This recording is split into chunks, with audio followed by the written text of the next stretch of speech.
या वैसे तो अगर भोजपुरी में सुपरस्टार्स के कार कलेक्शन की बात की जाए तो शायद पवन सिंह इस रेस में सबसे आगे रहते हैं, क्योंकि इन्हीं की होती है सबसे महंगी लाइफस्टाइल, इन्हीं की होती है सबसे महंगी कार। हालांकि पावर स्टार पवन सिंह के पास ऑलरेडी रेंज रोवर कार है जो करोड़ों में आती है, लेकिन भोजपुरी में कारों का सिलसिला सुर्खियों में जब आया, जब खेसारी लाल यादव ने अभी हाल ही में डिफेंडर कार ली और इसी के बाद कयास लगाए जाने लगे कि पवन सिंह भी जल्दी कोई कार लेंगे।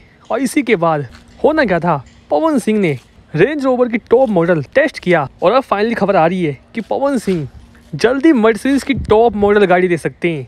जैसा ही सुना आप सभी ने, ये खबर निकल कर सामने आ रही है कि पवन सिंह अब रेंज रोवर नहीं बल्कि मर्सिडीज की टॉप मॉडल लेंगे, जिसकी कीमत कई करोड़ में है और फुल्ली ऑटोमेटिक। और बताया तो ये भी जा रहा है कि मर्सिडीज की ऐसी टॉप मॉडल भोजपुरी तो छोड़िए, बॉलीवुड में भी बहुत कम स्टार्स के पास है। वैसे पवन सिंह मर्सिडीज लेंगे या फिर एक बार फिर से रेंज रोवर, ये तो आप सभी को इस दिवाली तक पता लग जाएगा।